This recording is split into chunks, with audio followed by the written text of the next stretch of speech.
Hello everybody, Chocolate 1000 here reporting for duty, welcoming you back to another episode of Banjo-Tooie.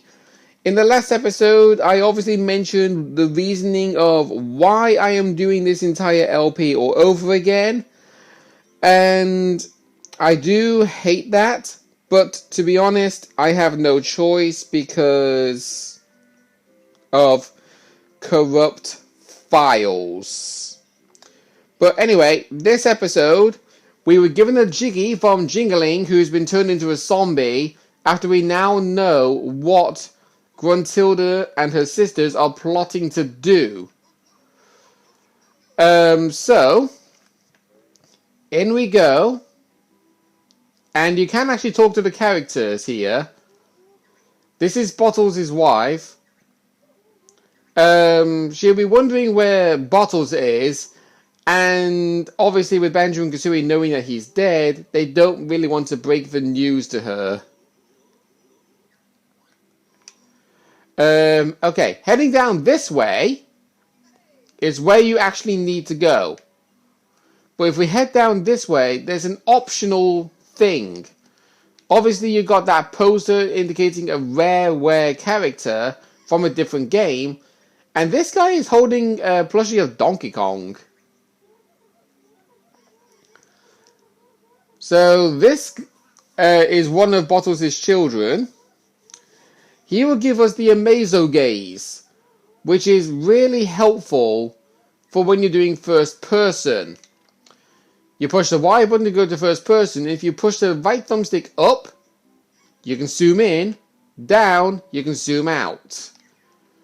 So it's really helpful for if you want to see something in first person view, but it's too far away to see. Now this guy doesn't actually give you anything, but he will tell you that he's going to be playing in the kickball tournament with his dad. It's going to be wasting time for us, honestly, so yeah. Now that's actually where we need to go to, like, deposit the jiggy we were given, but we're going to do a few things first. First and foremost, open up that silo that will activate a shortcut for us. And secondly, we're going to go through this tunnel. If you do that, a Jinjo. And that obviously was a black Jinjo. And it said we needed to save 1 of 9. So we need another 8 black Jinjos. So as you can tell, there are basically 9 Jinjo families because there were actually 9 Jinjo houses.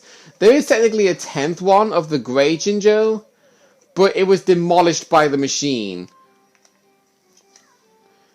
I should have actually gone out of my way to actually look at the signposts, actually show you, because there are signposts in this game that you can read, but I completely glanced over it. I completely forgot about it. So I apologize about that.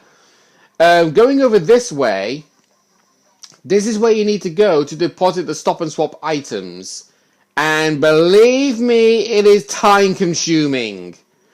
Because you have to deposit 6 eggs and you have to manually talk to her every single time just to hatch one of them.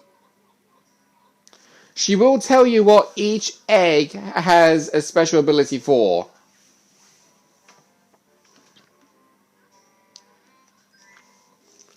It is ideal to talk to her without having the talent drop move happening. So, our first step, basically, it's just a random color that comes out first. Because sometimes it's yellow that comes out first, sometimes it's green or whatever. But the reward is exactly the same. Special Heggy Egg Rewards Gamer Pick.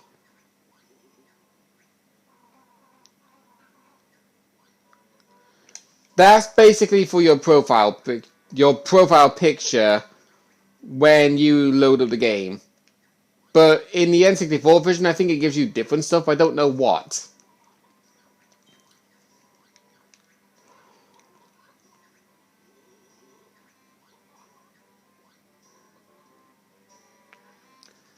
Okay, so the next one's the red one. You get that in Rusty Bucket Bay. The yellow one I think you get in Treasure Trove Cove, actually. I'm not 100% sure on that.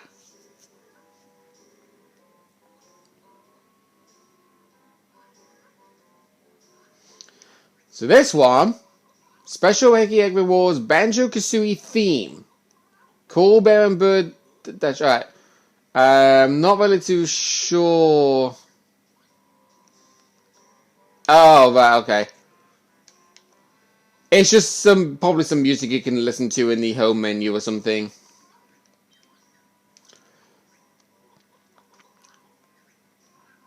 So this will be egg number 3.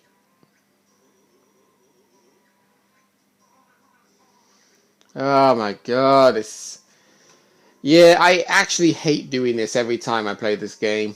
I really do. Right, so the green egg is next. I believe the green egg is found in Gobi's Valley, in the sarcophagus.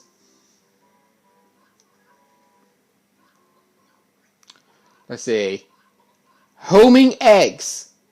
That is actually a good thing to have. It is a cheat that you can put down. And she actually mentioned to you where you put it in, but it's in a place we've not actually been to yet. This one seems heavy. Right, it's the blue one. My memory is a bit hazy of the location of all of the eggs. I know there's one in Treasure Trove Cove. There's one in Mad Monster Mansion. There's one in Rusty Bucket Bay. Gobi's Valley. Oh, this move. Okay, the other two I'm kind of hazy with. But what she was saying there is a move that we can actually do that was probably not planned originally in the game, but it was actually put in anyway. You push X to do the usual beak attack if you stood still, but if you push the X button again in the middle of that animation, you basically slam Kazooie on the ground. So this next one, this will actually give you something out of the ordinary for like not relating to the story. Jinjo as multiplayer character. There are multiplayer games you can play in this game, but the multiplayer games you play are able to be played when you're in the main menu of the game. So you see what I mean right there? Right, okay, so going over like many things. You can play multiplayer games when you're on the main menu of the game, but the multiplayer games you play are games you normally play in the main story anyway. I'm not going to say what those are, because they will come up in time. But also, you notice that what Banjo was saying there, saying that Heggy was tired, and then Banjo said, "How do you think I feel carrying these eggs for 10 years? The reason why he says that is because, like I said, in the last episode, the 360 Live Arcade version of Banjo-Tooie was released in 2009, and Banjo-Kazooie was originally released in the year 1998. But our LP was actually 5 years ago. Literally, we did the Banjo-Kazooie LP 5 years ago, but the story when you first start playing Banjo-Tooie says that it had been 2 years since Banjo and Kazooie defeated Gruntilda. So, 2 years since Banjo and Kazooie defeated Gruntilda, mixed with the 5 years it has been since we did the Banjo-Kazooie LP to this LP, will equal a total of 10. I know, kind of weird actually. That's if you're doing 5 times 2, to be honest. I nearly said 5 times 10, to be honest, but that'll be 50. But yeah, we showed that doorman the jiggy, so we can now gain access to meet Jiggy Wiggy. And this is where you need to go every single time to unlock all of the worlds. Now, these are the signposts I mentioned about last episode that I completely... at the beginning of this episode that I completely glanced over. But these ones I'm not going to bother reading because they're basically relating to that challenge that Jiggy told us about. But, little secret is behind him. You can enter this area and you've got 3 signposts that were completely forgotten about if you do not know this place is here. Have you looked on the roof of the Red Ginger House? We haven't because we can't actually access the Red Ginger House yet. But that is an important tip to take note of. Witchy world is where fortune may smile upon you. No, it is not. I'll tell you that right now. That is actually a world we get to explore later on in the LP. An egg container followed by jingling. I have no idea what that's actually replicating, to be honest. But yeah. 2 of those notes are definitely helpful hints, but an egg container followed by jingling, I have no idea what that's actually referring to. But here we go. This is showing the mechanic of how you unlock each world in the game. You're basically solving jigsaw puzzles. But the picture is actually like completely moving. And it's up to you to put the pieces back where they belong. Just like that.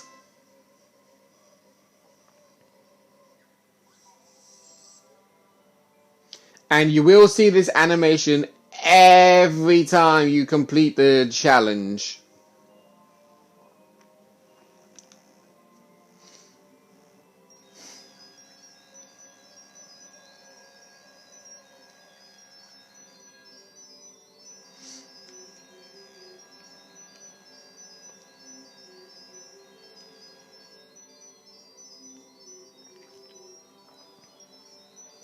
And there's the first world. We actually had to run past it.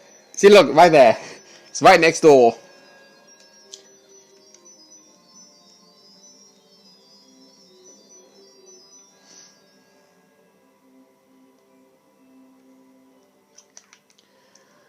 Now, obviously, he will always say, you do not have enough jiggies to attempt challenge 2. Come back later when you do. If you come in here, it will actually show you how many jiggies you need to unlock the next world. So we need 4. Which means, in the first world, we need to grab at least 3. So, off we go.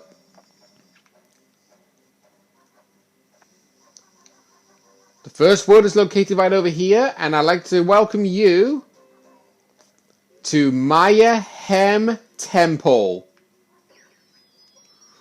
This is a warp pad. Find another in this world and you'll be able to warp between them. So, going over each world. As you are aware with the original Banjo-Tooie game, each world had an equivalent of the following collectibles for you to pick up. The first, empty honeycomb piece. There's one located over here, and even though you can actually crouch through this hole, it will not let you through. That's one of the collectibles. Another collectible is obviously Jinjos, which you saw me grab at the beginning of this episode. There's also musical notes. There's also the Cheeto pages, which we saw from Cheeto, which is a new collectible in the game. And there's another new collectible as well, which we will go over when that time comes. In this water is our first of 5 Jinjos located in this world. These enemies over here will shoot darts at you wherever you are stood. You can technically stun them if that yellow jewel on their forehead is shot with an egg. Here are the notes. For each double note that you pick up is an equivalent of 5. So it saves you the grief of what you did in the original Banjo-Kazooie, where you had to find literally 100 of these. And we got a silo over there. Hey, get your sorry hide over here, pronto, and press B.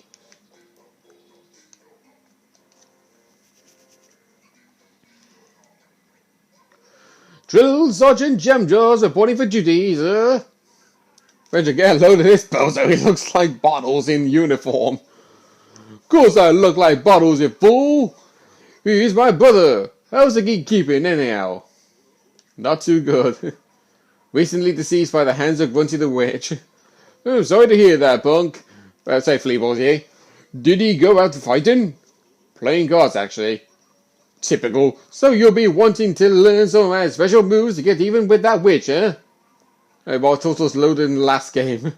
Pah, he only knew novice moves. You'll get nowhere without my advanced techniques.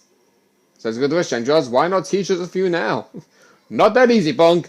You gotta prove yourself sorry selves first by collecting a few notes. Come back to me when you find enough. Wait a minute. I see you got enough notes for my first lesson. Listen and learn, you old punks. What you need is a name in sight. To hit the targets, then you might. First person view, then press Y. Triggers to fire with accuracy. The Y is actually meant to be B. There are a lot of lines that Jam Jars will actually mention that's indicating B. But they obviously changed it to the controls of the 360 because, like we said, this game was originally on the N64, and the only buttons they had on the N64, I believe, were A, B, the C buttons, and the triggers. So with this world, you obviously notice that the notes are basically easy to find. They practically give it you. You found another warp pad. Move on to it and press B to warp to any other warp pad that you have activated in this world. I'm not really the best Lieutenant Sergeant voice, to be honest, so I do apologize about that. So we have 80 notes already, but if you go behind here, this is a new collectible that's actually relating to the notes. This is a tremble clef. One tremble clef per world is equivalent to 20 notes. Each world will have an exact amount of 100 notes. So that obviously means, followed with one tremble clef to worth equivalent of 20 notes, for each double note worth a total of 80, that means 10 for 50. That means 16. 16 double notes to be found in the entire world. And here's our second move. Here's a move that's loads of fun. Now use Kazooie as a handheld gun. Trigger fires eggs both high and low. Target sounds tempo, in you can go. I do apologize. So, yeah. We actually have a move that allows us to play Banjo-Tooie like Call of Duty. And speaking of Targasan's Temple, this is it. But we're not going to go in there just yet, because if you go in the back here and up these slopes, there's our first jiggy. Now, since I'm on a high ground, as you are well aware, you do take fall damage. But there is a way around this that you can also do it in Banjo-Kazooie. Go close to the edge, jump up, ground pound, and then fall off the edge like this. You will not take any fall damage at all depending on how high you fall. If you just jumped off the cliff like right here, right now, you will actually take damage. Here is our second ginger just found on a bridge. And now we got these, this character. He will actually give you a jiggy if you kill these flies.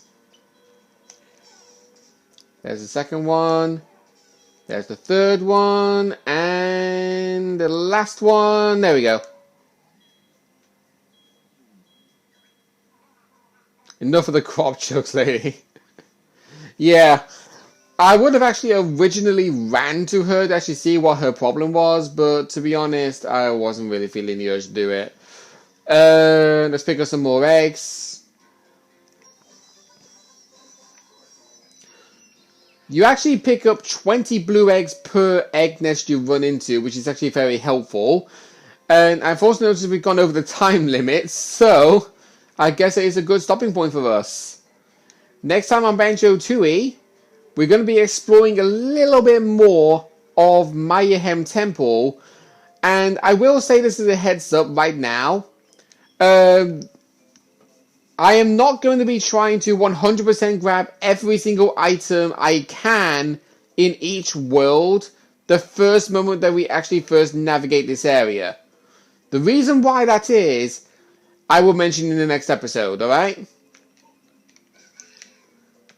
I'll see you guys then.